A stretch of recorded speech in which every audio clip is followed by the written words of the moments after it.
Pemirsa, pemerintah Kota Banjarmasin bekerja sama dengan Bank Kalsel mempermudah pembayaran parkir dengan cara penggunaan Quick Response Code Indonesia Standard atau KRIS dari Bank Kalsel bagi pengelola juru parkir di Banjarmasin. Pengelola serta juru parkir diberikan tabungan Bank Kalsel, kemudian rekeningnya dijadikan barcode untuk pembayaran parkir. Pemerintah Kota Banjarmasin bekerjasama dengan Bank Kalsel mempermudah pembayaran parkir dengan cara penggunaan Quick Response Code Indonesia Standard atau QRIS dari Bank Kalsel bagi pengelola juru parkir di Banjarmasin. Pengelola serta juru parkir diberikan tabungan Bank Kalsel, kemudian rekeningnya dijadikan barcode untuk pembayaran parkir. Pendatangan kerjasama ini dilakukan di Kalamus Meeting Room Ratan Inn Hotel Jalan Ahmad Yani, Pal 5,7 Banjarmasin, besokan Senin 19 Agustus 2024. KRIS Bank Kalsel sebagai pembayaran parkir cashless dan tentunya disaksikan langsung oleh Wali Kota Banjarmasin. Kita berikan tepuk tangannya, Bapak Ibu.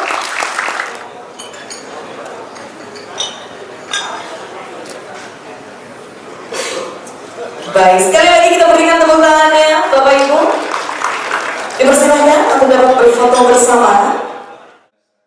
Wali Kota Banjarmasin Ibnu Sina Wetakuni Prima TV berharap di era digital ini bubuhan pengelola juru parkir sudah harus melek teknologi sehingga tidak lagi alasan ngalih dalam melakukan transaksi digital karena sudah menjadi tuntutan. Ibnu Sina berharap melalui pembayaran QRIS maka target pendapatan asli daerah dari perparkiran akan tercapai serta meningkat. Kita melaunching sosialisasi untuk pengelola dan juru parkir terkait dengan penggunaan KRIS dari Bank Kalsel.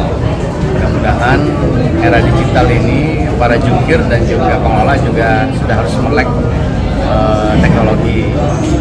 Mungkin bukan saatnya lagi beralasan bahwa itu ngalih ataupun misalnya HP-nya kada support, karena sudah menjadi tuntutan saat ini.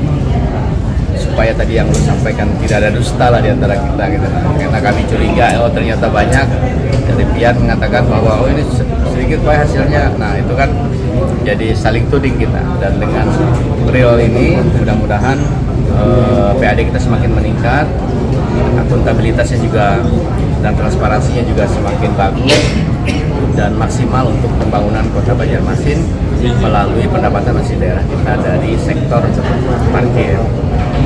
Memang yang ditargetkan tahun ini ada 5,5 miliar untuk dari perparkiran, dan mudah-mudahan ini bisa semakin mudah-mudahan ini tercapai dulu dan mudah-mudahan bisa meningkat. Direktur Utama Bank Kalsel Fahrudin memadakan kode QRIS ini nantinya akan ditempatkan di masing-masing titik parkir dengan dibuatkan barcode agar pengguna jasa parkir bisa dengan mudah men-scan barcode nang masuk di aplikasi Bank Kalsel membayar parkirnya dengan cara non-tunai. Fahrudin menyatakan sudah saatnya Wahini memudahkan pengguna jasa parkir di Banjarmasin untuk melakukan transaksi pembayaran dengan non-tunai dengan cara menggunakan QRIS. Alhamdulillah pada hari ini kita kerjasama mendukung kegiatan pemerintah Kota Banjarmasin dengan menyediakan KRIS ya, kode KRIS yang akan ditempatkan di masing-masing pengelola parkir, juru parkirnya dengan kayak nama ini, sehingga nanti para pengguna jasa parkir bisa men-scan dengan semua, termasuk dengan aplikasi Bank Kalsel, aplikasi lainnya, sehingga bisa melakukan pembayaran secara non-tunai. Kami berharap ini bisa meluas di seluruh parkir Kota Banjarmasin, dan sudah saatnya kita memberikan layanan yang lebih memudahkan dan akuntabilitas bisa